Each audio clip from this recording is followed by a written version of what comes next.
Hey guys, Steven here, Fanatic Perspective. Mr. Brad Kellner in the building once again. What's up, BK? Steven, what's up, brother? How we doing? How we doing? Man, it's game week. In the springtime, Orange White Scrimmage coming up, so we're gonna kick it off and preview it, and I'm excited to do it with you, brother. So let's get after it, man. Yeah, no doubt about it. I'm excited to be at DKR Texas Memorial Stadium. I didn't go to a home game last year. I didn't go to any game last year. So it's been, a year and a half since I've been inside Ooh. DKR. So I know the spring game isn't the same as a game in the fall, but I'm Hey, pretty it's excited something. to check it out. Yeah, and of course, the South End Zone project. It's going to be the first time the general public gets to see that thing. So I'm pretty ecstatic for this weekend, man.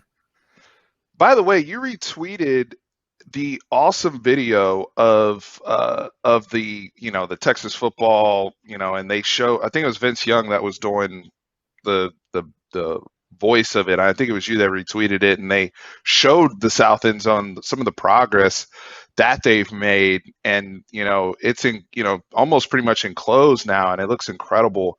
I think people coming there on Saturday are going to be pleasantly surprised with what they see. I'm excited myself to be there. By the way, people, Tran and I will be in attendance as well, so all of us are going to be in the stadium enjoying some Texas football. BK. Love it, man. Yeah, when they put up Godzillatron, a decade and a half ago, I thought there was no way they were going to be able to top that. I thought that was the biggest screen in the history of the world, and it was the most beautiful thing I'd ever seen. And then now they've topped it. They've one-upped it. It looks incredible. Just from pictures, I haven't seen it in person, but you're Right. seeing a lot of the Texas players, a lot of the Texas coaches, some media members tweet out pictures and video of what the South End Zone looks like, and it looks incredible. So I'm excited to see it. I'm excited to see it this fall when the players run out of the tunnel for the first time. Kind of looks like a uterus from the overhead view, but we know that's not what they were going for there. Hey, we got dragged a bit on social media when they first laid out the design. We That's did. that's something else we got to see in person, because somebody gonna have the drone shot or whatever and try to angle it a certain way. But Yeah, we're Texas, so you got to be prepared to take the heat, right? Just like absolutely. Lexi Sutton had to take the heat. Former Texas volleyball player, went to Nebraska. It was a big game, and she got dragged a little bit. I thought respectfully on social media. I know we're here to talk football, but I couldn't resist bringing up the volleyball. Shout out to the ladies for making the Final Four. BK. Yeah. Yeah, that was pretty cool. That was a hell of a match a couple of days ago. The Longhorns onto the Final Four for the 12th time in school history. Jarrett Elliott has done a phenomenal job. A lot of Phenomenal. people sort of compare him to Mac Brown, just the way he's built that program and how it feels like they are legit contenders year in and year out. So that was fun the other day. But yeah, some trash talk, and I'm all for it, Steven. Look, former Big 12 rival. There's some bad blood with Texas and Nebraska from years past. So I'm all about it. And I say this all the time on air. I'll say it here on this channel. People spend too much time looking for class in sports. And if you look for class in sports, you're going to have a bad time. You're going to have a bad time. I mean, we're talking about the greatest competitors in the world. They're not always going to show grace. They're not always going to show class 24/7, 365. I understand it if you don't want the social media teams getting in on that, but dude, that's what makes sports so great, is some of the back and forth, some of the trash talk. That's what makes college sports so great, some of the rivalries that we have. Absolutely. So I was cool with it. Nebraska actually started it. I'll go with the little kid in the back seat here. Nebraska did tweet out. That is not being talked about I know. enough. I know. Nebraska tweeted out a Huskum Corns tweet on match day a few days ago. So they technically threw the first blow there. But obviously, Texas responded with that Lexi Sun tweet, and they eventually deleted the tweet. So who knows, man? I'm all for it. We're talking about volleyball. Like, we don't talk about volleyball that much. I'm sure you don't It talk about worked. volleyball too much on this channel. So the back and forth on social media got a lot of It folks worked. talking about it. So It's that's the that's first time probably I've big ever for them. talked about volleyball on this channel, There you go. and for good reason. Not only is it from a standpoint of success, but branding, being out there. Hey, y'all looking for smoke? Here it is, right? You have a former player. You're talking about a former conference rival. A lot of people just excited to see the burnt orange against the Cornhuskers. I miss Nebraska. I miss them. and getting and I grew up on Texas, Nebraska in sports. So to get that again in a high leverage situation was awesome. You have a former player, and I have no issue people talking about, oh, are you being too hard on a female athlete, whatever. Like you said, it's sports competition. The only time I've gotten critical on any people on social media is when you're attacking your own players in a very negative manner, and it starts to get very personal. Or you keep bringing up something that happened 10 years ago, and that's the only thing you remember your own person by. It's the only time. Other than that, talk your mess. We all talk your mess, and I have Yep. no problem with it. You talked last week about your Texas Tech buddies, who you went out with. It is what it is. So before we get into the football, last thing I wanted to do.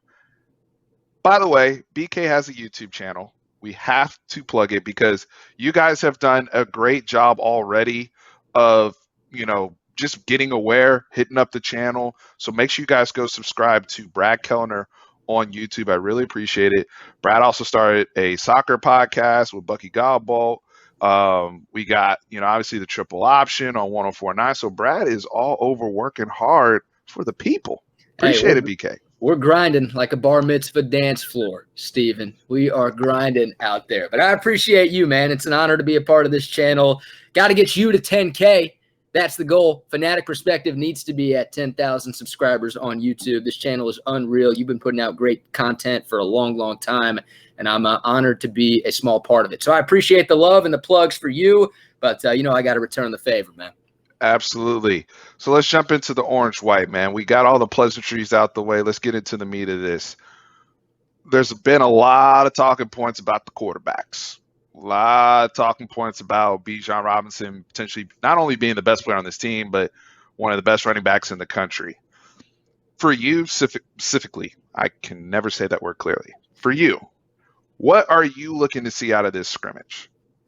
There are a few things. I mean, it's obvious that quarterback is number one, right? What are we going to see from Casey Thompson? What are we going to see from Hudson Card?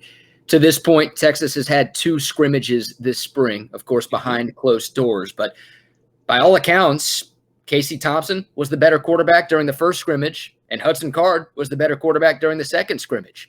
So it's a lot of he said, she said right now, but it appears that this battle is as close now as it was going into the start of spring, Steven. So obviously that's what I'm looking for. I know a lot of folks are going to put a lot of stock into who gets the first snap on Saturday in the orange-white scrimmage. That's probably a waste of time. I expect these guys to split reps pretty evenly, especially with the ones this weekend. But look, I'm not going to go with the hot take here. I'm not going to go Skip Bayless, Stephen A. Smith, and say, oh, I'm really looking forward to the kicker battle this weekend. Now, I really want to see what these quarterbacks do and which quarterback has a better grasp of the Steve Sarkisian offense. Because, Stephen, I think that's what Sark is looking for, right? I don't think either of these quarterbacks are going to separate themselves on skill alone, right? On athleticism, on arm talent. I don't think that's what's going to decide who's going to win this QB battle at Texas. I think it's going to come down to which quarterback has a better grasp of the Sark offensive system. And look, we might not know the answer to that this weekend, right? Like even if one guy looks dominant on Saturday, I don't expect Sark to make any announcement on who the starter is going to be until late summer, early fall. But that to me is a huge, huge thing. And for Sark, this is the closest thing to a game that he'll have between now and September 4th to where he could see, okay, which quarterback can handle the heat under fire and which quarterback knows what to do in my system in a game-like situation. So that's obviously priority and focal point number one for me. So to piggyback off your quarterback point, I look at it as well as who's moving the offense. Who does the team respond to? And again, this isn't a game-like atmosphere environment. It ramps, right? Like there's one thing for normal practice, right? And guys going back and forth. Then we have our scrimmages. It's a little bit of an uptick. Now this is pretty much the final uptick. This is basically like your dress rehearsal, your preseason, because the next time you're in front of crowd will be Louisiana. And we've seen it in the past with guys who just either rise to that occasion or get a little stage fright sometimes. So I think how they respond when the bullets are flying, not just understanding the Sark offense, I think that's a great point, but also can they get on their instincts? Sark has been hitting on the guys being too robotic, right? Trying to process and do everything perfectly. I think one of the things that the Hudson Card people they will tell you, and you can already see it just in the little highlights, is the things he can do off script, right? Yep. And the plays that he can make when stuff starts to break down, or I'm rolling out and it's scramble drill. He does seem to have an innate playmaking ability that I will say, in a little bit of time, just going back and rewatching both of these guys last season, BK, that little triple option thing they were doing last year, Mhm. like Hudson just seemed to be natural at making something happen. But then I look at the Colorado game, and there were times where Casey Thompson was able to do some Yeah. things off script and just play quarterback. They got to play quarterback in a natural manner. I agree with you. They got to show a command of the offense. You don't want to see people misreading a situation or not setting their protections properly, because you'll be able to tell right away. Because Ray Thornton, Jacoby Jones, them boys have been flashing, and I don't think they're going to let up on Saturday. And we can speak more to that in a little bit. The other thing that I'm curious to see is when the other person, so let's say Hudson Card starts with the ones. Can Casey Thompson move the twos against the number one defense? Because I was watching, and I haven't gotten to watch, there was a lot of spring scrimmages this past weekend for other teams, and Yep. I had my eye on the LSU one for whatever reason. Don't ask me why. But it was interesting because LSU had 4 different quarterbacks they were trying to work in. They had Miles Brennan, who's back from his injury stuff. They had Brad Johnson's kid, Max Johnson, Hmm. Brad Johnson's kid out there who finished the year, the lefty. They had T.J. Logan. They had Garrett Nussmeier, son of Doug Nussmeier on the Cowboys. So they had a lot of people they're trying to work in. And I thought it was really interesting because Max Johnson seemed to be able to move the number one offense. And then when he got in there with the twos, they were still moving down the field. But then the other guys are in there with the twos, and then they're struggling. Hmm. And I thought it was really, but it was the same personnel. So that's where I'm talking about, like, can you move the offense no matter what the situation is, and be on time, and those sorts of things. I thought it was something that really stuck out to me in the LSU scrimmage that I'm Yeah. going to be keeping an eye on for us. That's an interesting thought. And yeah, to your point about just playing quarterback, Steve Sarkisian talked about that last week. He wants his quarterbacks to be less robotic, right? You got to get to the point where this is natural for you. Mm, I mean, early on, trying to learn the system, you're probably going through that mental checklist like, okay, I got to go here first, and I got to look here. And if that's not there, I got to do this. And if that's not there, I got to do that. You got to get to the point where you just do instead of think.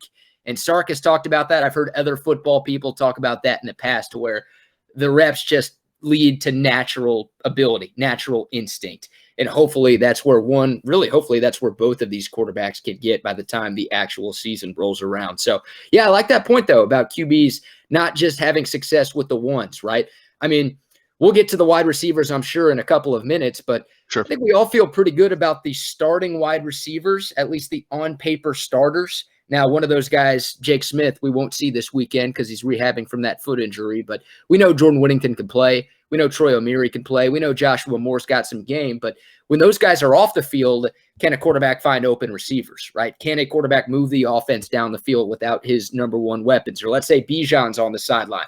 Can a quarterback still have success leading Right. this offense against the number one defense on Saturday? So I like that thought, man. And then for me personally, and I think Sark has kind of insinuated this in the past, but like, I look for accuracy and I look for anticipation. So who throws an accurate ball? I mean, Casey Thompson looked incredible against Colorado. Hudson Card only threw 3 total passes last year as a freshman. So I saw him play a couple of times in high school, but we don't really know what he's going to bring to the table in terms of accuracy at the college game. But who could throw an accurate ball, a catchable ball, and anticipation? And that goes into not being robotic. That goes into having a grasp of the offense. Those are the 2 things that I generally look for in quarterback play. I'm hoping those things can shine for both of these guys on Saturday. Like, that's what I want, Steven. I want to leave Saturday's game feeling good about both guys. Like, feeling There good you about the go. competition, but also being like, There you go. okay, like, I don't need to be team Casey Thompson. I don't need to be team Hudson Card. Like, I feel good about both of these guys being able to lead Texas to victory in the fall, because odds are you're going to need both of these guys at some point this season. So hopefully both of those guys have done enough to be good enough to help this team win games this year. Absolutely. And I think, iron sharpens iron, right? If Casey gets in there and starts balling, Hudson Card's competitive. You don't think he ain't I want Charles Wright to look good the little bit he Yeah, gets in there, right? And build up some confidence and show. I mean, that's one of the reasons why you move to Steve Sarkisian is to see the development with the quarterbacks. But to Steve's other point, and he's setting the table in terms of expectations for us when he says, because I saw a lot of people starting to run with, oh no, the coach said we're not where he wants us to be, or we're not where he thinks he needs to be. I love the fact that he qualified that with in regards to the fall. right. I always grade in term if it was a game week, yeah, we're not where we need to be. No fan should expect that in April. That's Dude, I'd be unreasonable. I'd be pissed if Sark said, "Oh, we could play a game this Saturday. Oh, we could take it to Louisiana this weekend." I wouldn't want him to say that. So, yeah, I'm glad that he's being a realist with this situation. And look, this team's got a long way to go, and that's fine. Every team in college football has a long way to go. Still got the spring game, you've got summer workouts, you've got fall camp. I mean, there's still more than 130 days till the start of the season. So, there's going to be some 100%. there's going to be some things that Sark has seen that he doesn't feel great about, and there's going to be some things that we see on Saturday that we don't feel great about, right? There's no way every fan leaves DKR or leaves watching the game on LHN or listening to the game on the Horn, shameless plug there, feeling great, feeling 100% confident in this team's ability to go 12-0 and win the Big 12 next year. So there's going to be some issues this weekend, but hopefully those issues can be corrected over the summer and, more importantly, into fall camp. I think these quarterbacks, and I'm talking the focus on the quarterbacks right now. This applies to every player, but for the quarterbacks, unless somebody just looks terrible and the other person looks great. I think fans, you're each camp because there's camps. I mean, you and I are like, we want both guys to look good. We're going to need both guys going the season, and then whoever Steve Sarkisian feels comfortable starting week one, that's who we're going to roll with. I feel like that's. I hate to be, soft on this, but I feel like that's kind of the camp we're in. Yeah. But I know there's a lot of people in our fan base, and this has always been the case, whether it's Major Applewhite versus Chris Sims or Sam Ellinger versus Shane Buechele. This is just how we roll. It's how all fan bases roll. It's not unique to Texas. But you're going to have people that are going to see things in this game to validate their guy. That just is what it is. Hey, did you see Casey made that check or whatever? Even though it may have been a positive or negative play, same thing with Hudson Card. But my greater point is this. These guys are going to leave with – you remember the summer packets we used to get when you were over the summer, when you go into the next grade, and they're like, you got to read all these books, and this is where you need to be, when you come back here around Labor Day time. Like, that's kind of what it's going to be like for them, but instead of reading, this is going to be, you guys got to study yourselves. And I expect you now that this offense is installed, who's going to be the better player coming back in the fall? Because that's really what matters. Yeah. To me, that's really, really what matters. Like, you can look, we've had quarterbacks come here and light it up in the spring game before. Let's be real. Dude, we've had quarterbacks light it up during games in the fall. Think about Gerard Hurd. I mean, he had arguably the best single game quarterback performance in Texas history against Cal. And his second start. Yeah, everyone's coordinating this guy, and oh my God, he's the guy. He's our next quarterback. Well, Gerard Hurd couldn't even finish his college career without switching positions. So, yeah, I mean, some guy could ball out on Saturday, and the other guy could maybe not perform well on Saturday, but that isn't going to end this quarterback competition. And it shouldn't end this quarterback competition. If this thing is as open as Steve Sarkisian says it is, it's not going to end this quarterback competition. So, yeah, I mean, I'm with you. Look, I don't think it's soft to say that I just want the best option for my team. I think that's you being a good fan, right? I think that's me being a good fan. Like, whoever is the best quarterback, whoever gives this football team the best chance to win in the fall is who I want to be the quarterback. So I don't have any preconceived biases or anything like that. I mean, we have very small sample sizes for these guys. Casey Thompson looked great in the Alamo Bowl. Like, to me, it makes sense that he is sort of the incumbent to win this job. He's been on campus for 3 years, while Hudson Card's only been here for 1.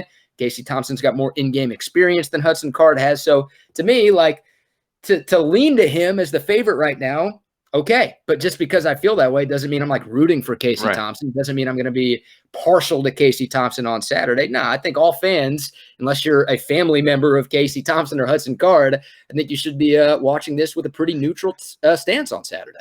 And to that point, if you're a Hudson Card fan, You should be encouraged by what you heard after out of scrimmage too. You should be encouraged by some of the plays and the throws you saw him make that resulted in touchdowns in some of the footage they showed, and that hey, our guy is getting a fair opportunity to win this job. They're not just handing the job over to Casey Thompson; they're making him work for it. We feel as though our guy may have an opportunity when the season starts. Our guy's going to be ready, so you should feel good, even if you're more so leaning in that camp. And I think at some point, quarterback play becomes subjective in terms of what you're particularly looking for. I think we're seeing that a lot in this NFL draft right now, where it's just more subjective than who's actually better than, another prospect. So something to keep an eye on. Yeah. I don't think we need to spend a whole lot of time on the running backs. I think we kind of know what it is at this point. I'm not expecting Bijan Robinson to get, we heard about the ankle thing, but I don't think I know what I got there. He's the best player on my team. Keep him healthy. That's what I'm looking to. Other than that, I'm good. Yeah, I want to see Bijan this Saturday. I don't need to see Bijan on Saturday, right? We all know what he's capable of. But thankfully, by all accounts, it sounds like that ankle tweak that he suffered in the second scrimmage this past Saturday, that was very minor. And I expect to see Bijan on Saturday in the spring game. But I'm with you 100%. We don't need to see that guy. We know what we've got with number 5. He's an absolute stud. And one more thing, this is kind of a parallel back to the quarterbacks here. I know we're moving on, but the Bijan segue is a good one.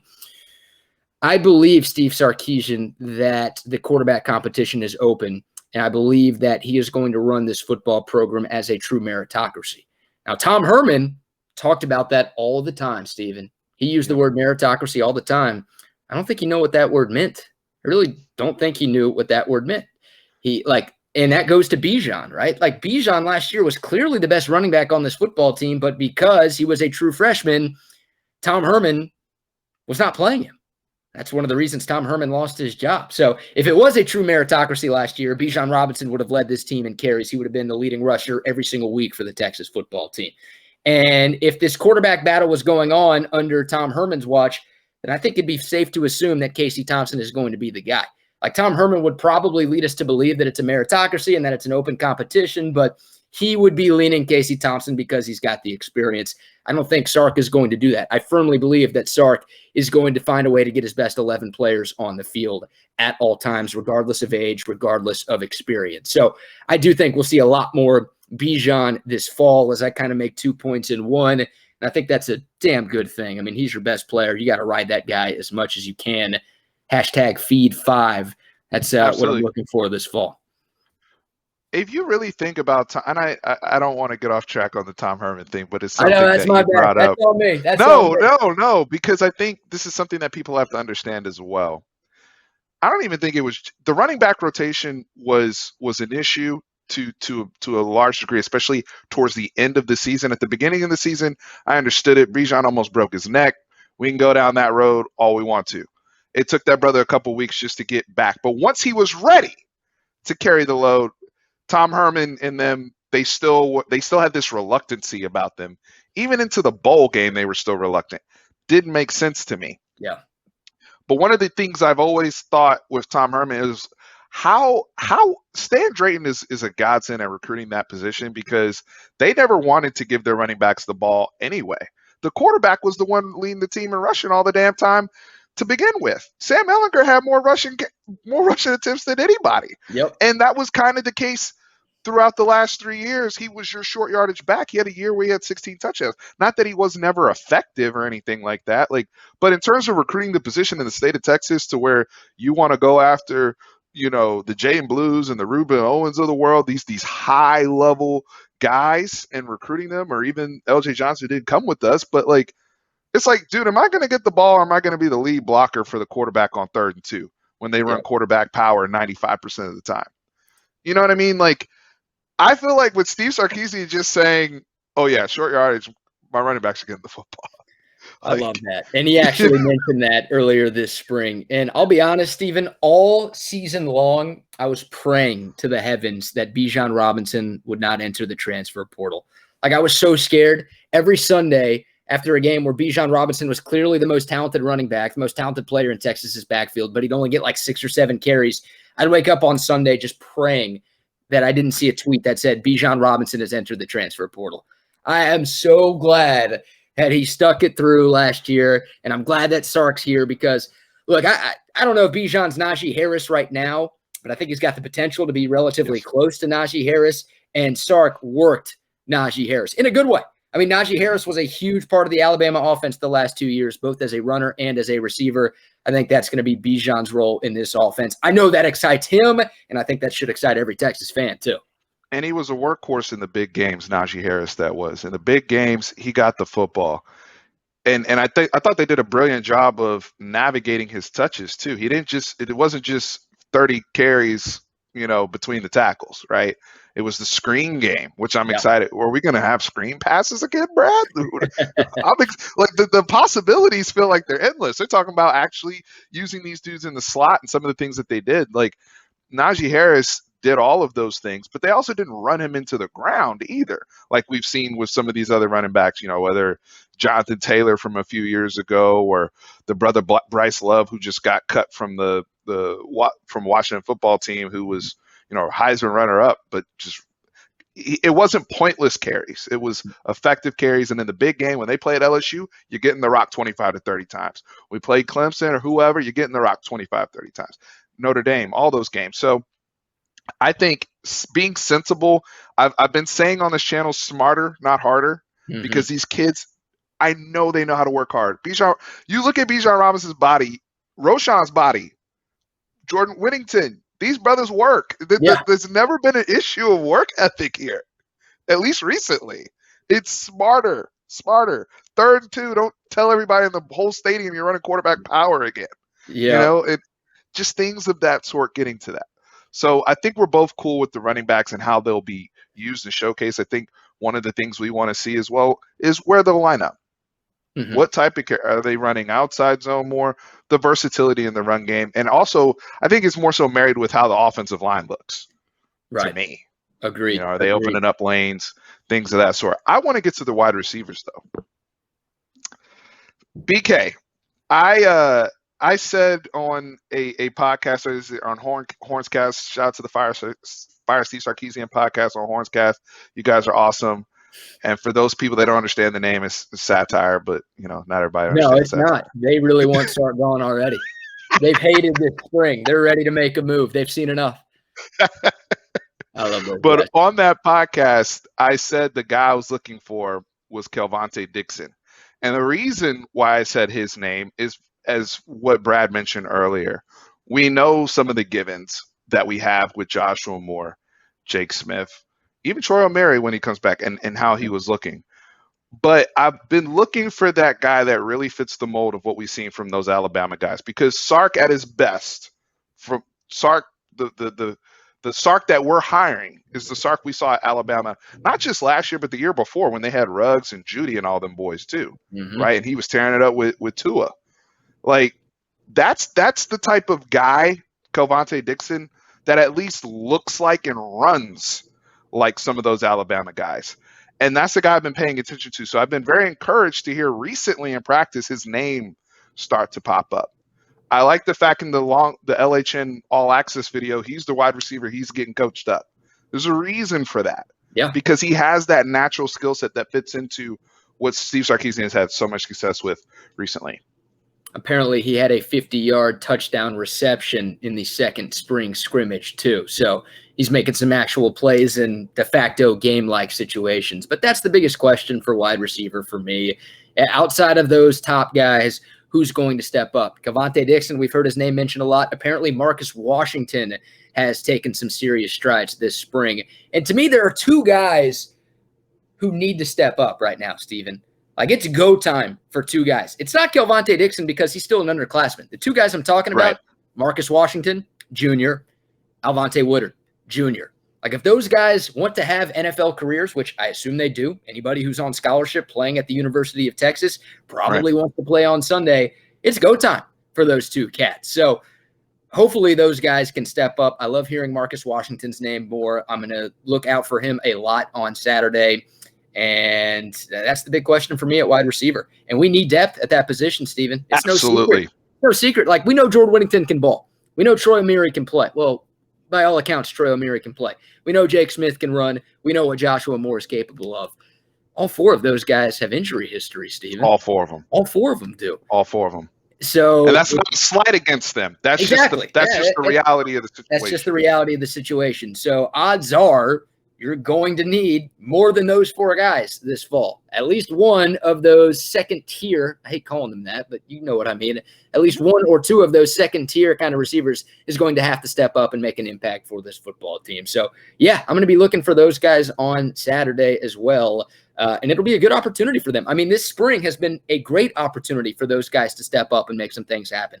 Because Jake Smith has been out since the first practice, because Troy O'Meara has been limited in practice and he's been, reduced to non-contact drills. I wonder how much Troy O'Meara we're going to see on Saturday, right? Like, if the coaches don't fully clear him for contact, is he going to play at all this weekend? Maybe he wears like a green quarterback jersey. I don't know. But my point is, plenty of opportunities for Marcus Washington, Alvonte Woodard, Kelvonte Dixon, all of those cats to step up and make a name for themselves and get a good first impression for this coaching staff too. This coaching staff, they haven't seen these guys before. So even though those guys haven't been that productive in the past, they've had this opportunity. They've been given this opportunity this spring to really stand out. Hopefully some of these cats have taken advantage of it, and hopefully some of them show out this weekend. BK, for me, this is also a big moment for Andre Coleman. I'll be honest with you, I was personally skeptical, and I like that brother, I really do. But I was skeptical when he was kept on staff. I thought they were going to make a different move at the wide receiver position. Found out that not only did he have ties previously to Steve Sarkisian, but he was actually being looked at other roles. And a lot of the stuff that happened last year in terms of, the musical chairs with the wide receivers too, by the way, wasn't necessarily all his doing in year one. In terms of being a position coach, because I know he was an analyst before. But with Andre Coleman, the reason why I'm calling him out is I like what I've seen from him when I'm hearing him, vocal and coaching up these guys, and even some of the coaching clinics I've had a chance to view. But the recruiting aspect of this, it's very, very important right now with the Evan Stewart decommitment and some of the things going on, Brother Worthy out there and all these people floating. They want to see how these guys are going to be showcased, and people are going to want to see these Texas receivers run the way the Alabama guys ran. That's the point. That's what these people are looking to see in the state of Texas, because we've been gassing up wide receivers here before, and we felt like we were loaded here before. And we've had people be productive, but they've been productive from a possession manner or contested catch manner. We haven't seen dudes just come here and it's like, oh, that guy's running even 4.39 Devin Duvernay for all as fast as he was, his average yards per catch still, right? Like, I'm talking about these people that taking the top off the defense. I know Marcus Washington can run. I saw him get a PI in the Colorado game where the dude dragged him down from behind, or else he would have had a touchdown, right? This other brother they have, Jaden Alexis, the freshman that people are telling me behind the scenes, hey, Steve, he can run. This guy can run and get real separation in his routes, especially when he knows where he's going. I'm curious to see what he looks like. The people that can run, I'm telling you, these are the people that are going to end up on the field. There's not going to be any more of these people where the quarterback's trying to move around and nobody's getting separation and can't detach themselves from their defenders. So that's what I'm looking to see, man. I've got PTSD from the lack of scramble drill ability from this football team over the last few years. It's amazing how they just could never figure that out, especially with a guy like Sam Ehlinger who loves to extend plays and throw on the run. I digress, but that's a great point. We actually talked about that on the show earlier this week, Stephen. Andre Coleman is out of excuses. And you might say, how can you say that? He's only been here for 1 year. What do you mean he's out of excuses? Well, Tom Herman was his excuse last year. Right. Because people were criticizing the lack of offensive identity, innovation, creativity. They were blaming that on Tom Herman. So Andre Coleman kind of had the excuse of, it's Tom Herman's fault that the receivers aren't getting open. It's Tom Herman's fault that this passing game is as average as it is. Now, he didn't say that, but he kind of had that as a built-in excuse. Now with Steve Sarkisian, some people would even put that on the quarterback too. Exactly. Some people would put that on the quarterback. Now with Steve Sarkisian, he doesn't have that excuse. And that's a great point you bring up with the Alabama receivers. Look, I feel good about Texas's starting 4 on the outside, but they're not 2019 Alabama's starting 4. There's no Devontae Smith here. There's no Jerry Jeudy, Henry Ruggs, Jalen Waddle. Those guys were complete receivers. I don't know if Texas has any complete receivers, to your point. And Sark actually talked about that earlier this week, like needing guys who are complete receivers. He actually made a baseball metaphor. Like we can't have 400 hitters who only hit singles, and we can't have 200 hitters who hit 40 home runs. We need that guy who hits 300 but also has pop. I don't know if Texas has that right now. Alabama had 4 of those guys 2 years ago. So as good as I feel about the Texas's 4 receivers, I don't think they're that good. But still, Andre Coleman has some talent to work with, Stephen. And last year, one of the biggest issues for Texas, and there were a number of issues for Texas, the wide receivers could not get off bump and run coverage. They couldn't win one-to-one battles. Even the big guys. Yeah, Steve Sarkisian's going to get you in favorable matchups. I think Jordan Whittington talked about that earlier today. He was talking about how, hey, Sark puts us in one-on-one matchups. It's our job to go win those matchups. If that's all you can ask for. That's all you can ask for as a skill position player. Give me a one-on-one against a guy I can take and let me take him. I think that's going to happen with Texas this year. But if those receivers struggle against bump and run and struggle to get open like they did last year, then whether it's fair or not, Stephen, Sark might have to make a move to his coaching staff after just 1 year. Like that's going to be on Andre Coleman if these receivers continue to struggle as much as they did last year. Hopefully that's not the case. And I also want to set the expectation here because I know somebody's typing in the comments as they're watching this saying, how can you guys ask these people to be Alabama wide receivers? I know people sometimes don't hear things clearly, so let me re-clarify. I want them to be the best version of themselves. That's what I'm asking Andre Coleman to be. I'm asking him to figure out how to eliminate the musical chairs, find your crew, but also have guys. I don't think it's unreasonable to also have guys ready to play, knowing that you have people that are injury prone. I think that's a very fair thing to ask. I'm curious to see not only how often is Jordan Whittington used, but where he's used. Can he play the slot? I think this helps this team if you have more than one guy that's versatile in the slot, depending on matchup. There's going to be some weeks where you're going to be playing against a very big corner who's physical, and you need somebody who's better at that, or somebody who's quick, and you need somebody that matches up better than that. The more diverse you can be in those positions, the better off you are. We saw that with Alabama. I'm not saying you're not going to replicate Devontae Smith, Ruggs, Jeudy. You're not going to replicate that, at least not for years. I don't know if nobody in the country can do that. But be the best version of yourselves, especially in the Big 12. There's no reason why this should not be a weakness, is the point we're getting at. It should not be a weakness. It should be a strength. Agreed. And you talk about that versatility. I want to see that with these wide receivers. Like Tom Herman called Jordan Whittington an H. He called Jake Smith an H. And Tom Herman himself said H meant hybrid. No, it didn't really mean hybrid. It meant slot receiver. If Steve Sarkisian plans to implement that true H position, you've got a couple of great options with Jay Witt and Jake Smith. So maybe line those guys up in the backfield from time to time. I mean, could you imagine, Stephen, how much would that help a first-year quarterback if you've got Bijan Robinson on one side and Jordan Whittington on the other side? 2 5-stars right there who you put the ball in their hands and they can make magic. Just get it to them in space. Yeah. Exactly. Quick hitters. So, yeah.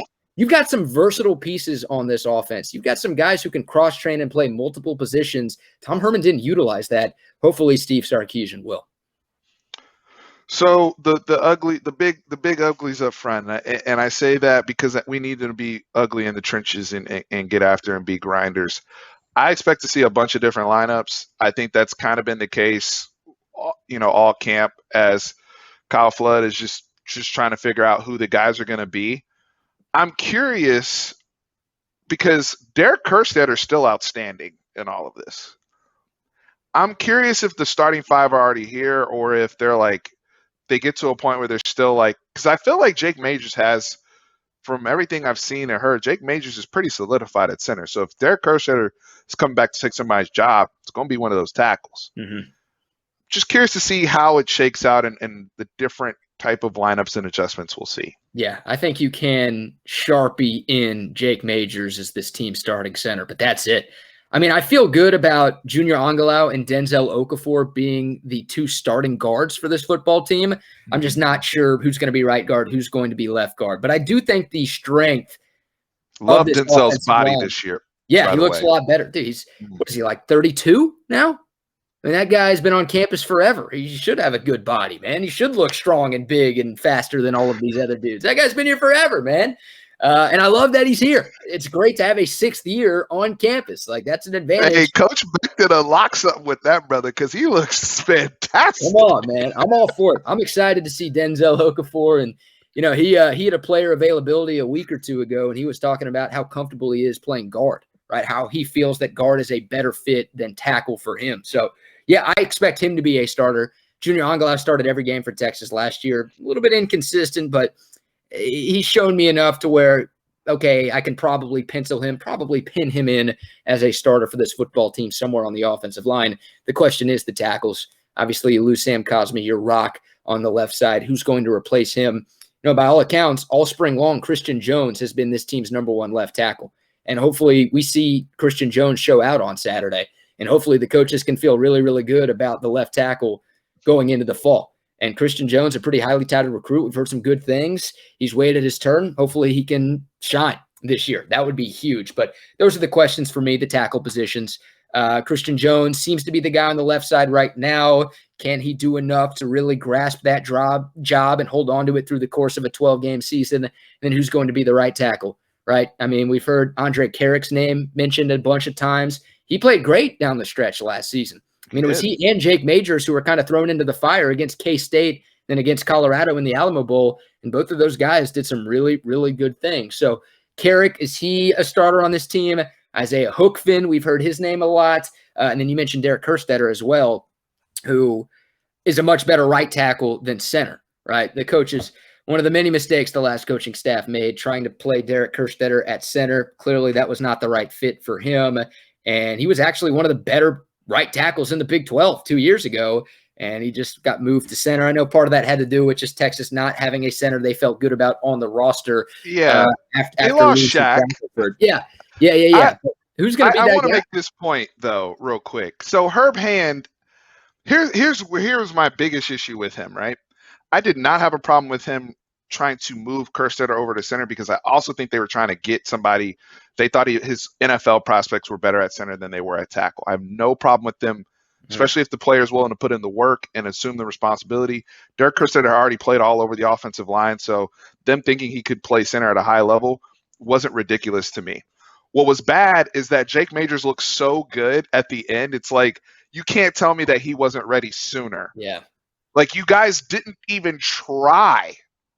You didn't even try to adjust that because maybe, like, we talk about Bijan Robinson a lot, right? But Iowa State game, we're playing, one of the best defenses, one of the hottest teams in the Big 12.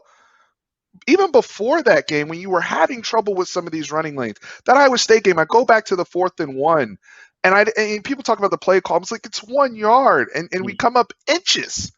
But I'm like, we don't even have our best lineup there. And they waited till the season's out of reach to say, oh, let's switch something up. And that's where my offensive line coach has to be ahead of the curve there. So I don't mind you saying, I want to start this player off, especially somebody who have been loyal to the program. Kerstetter had been starting since early in his freshman year. And you want to work him in the center to try to showcase him to the league, that's fine.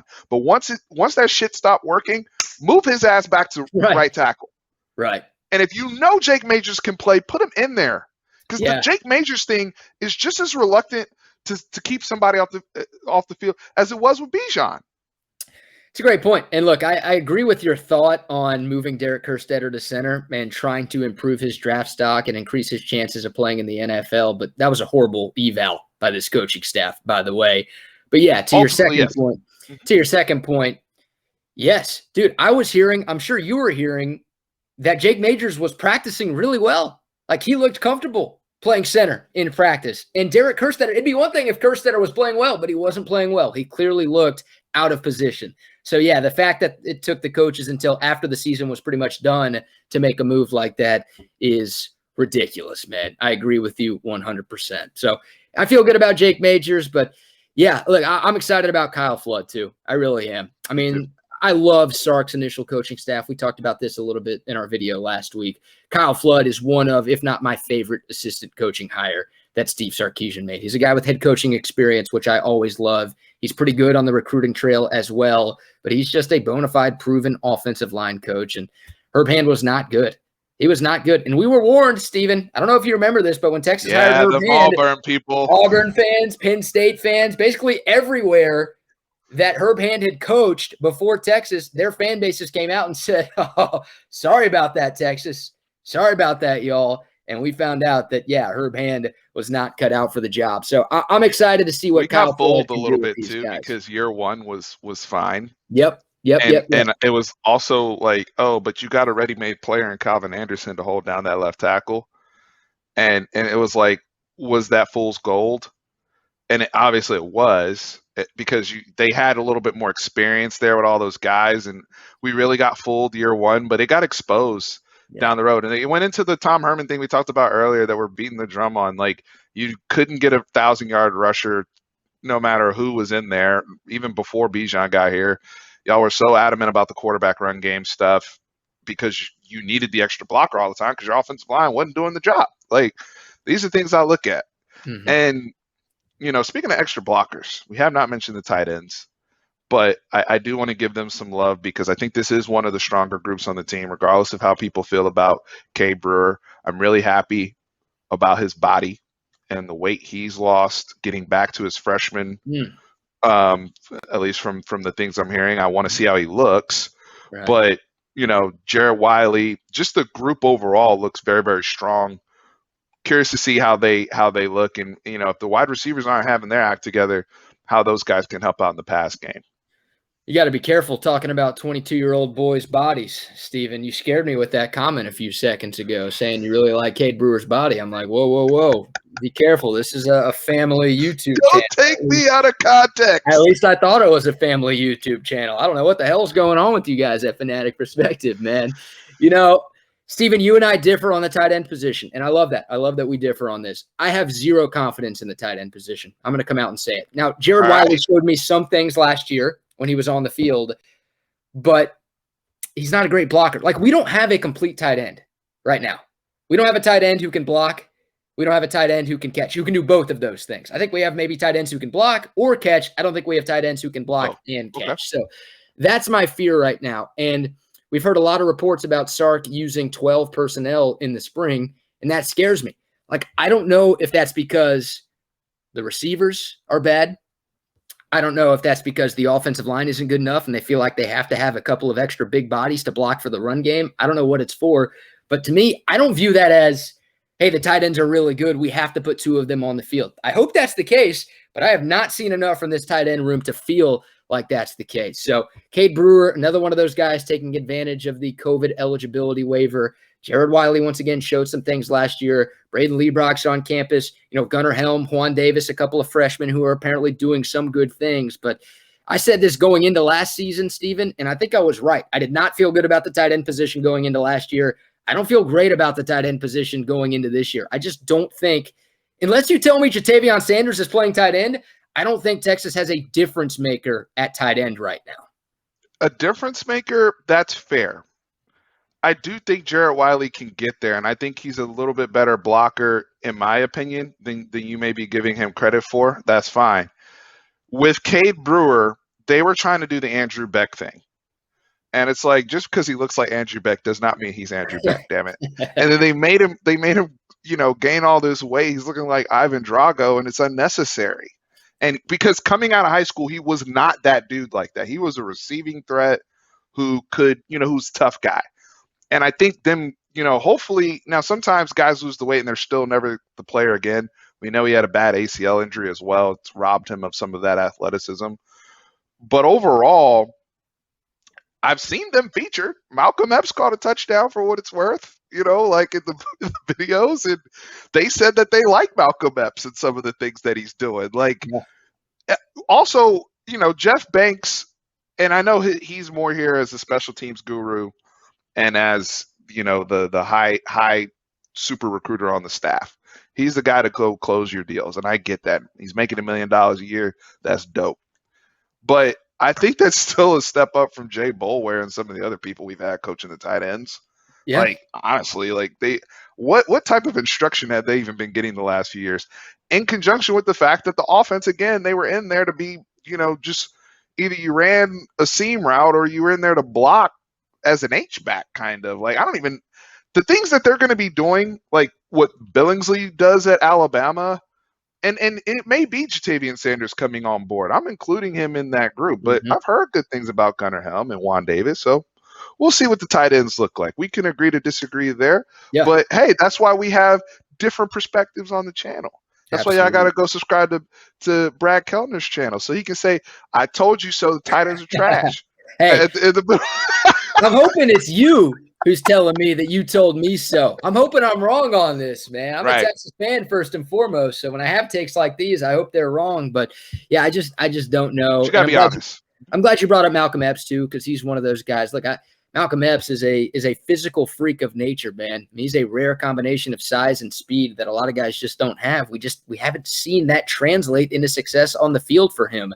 I love that he's embracing the tight end role. There were times last year where I thought he was going to consider transferring, and it seems like he's fully bought into this coaching staff and fully bought into playing tight end full time. Hopefully, he's fully bought into using his body as a tool, right? Because that guy, he should be one of the strongest dudes out there. He should be, like, in my mind, on paper, you show me Malcolm Epps, he's the guy who can be that combination of blocking and pass catching for this Texas tight end room. So I would love for him to step up. I'd love for any of these guys to step up. I just don't think there's a real impact player / difference maker right now. And when we look at the skill position players for this Texas offense, Bijan, impact player, difference maker. Rojo, not quite to Bijan's degree, but that guy can make a difference. He's an impact player. Jordan Whittington, Jake Smith, Troy O'Meary, Joshua Moore. Like, I feel better about those 6 guys than I do about any of the tight ends. So if Sark is really about, and I think he is, getting his best 11 on the field, that might mean not using the tight end all that often. And once again, I hate doing this because you already made a disclaimer that we're not comparing the Texas wide receivers to the Alabama wide receivers. I'm not. But 2 years ago, Sark almost never used a tight end because he didn't have to. Like, his best 11 were 4 receivers and Najee Harris.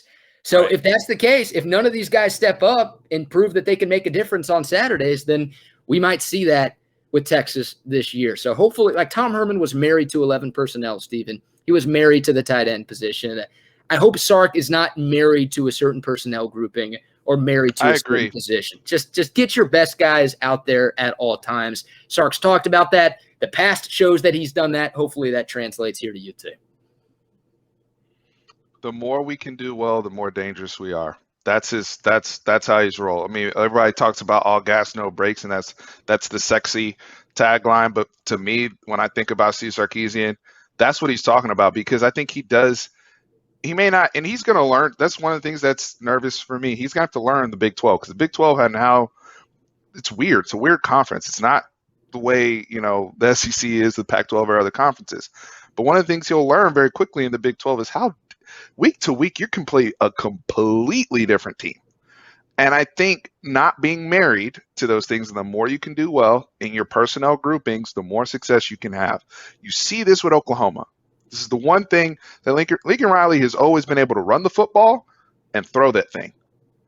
And he's always had somebody, a big man, right? Going back to Andrews or, even the big guy they have right now. They always got people to marry with the pass game and the run game. So I think that is very, very important, Brad, for Sark to be able to establish the more you can do well, the more dangerous you are.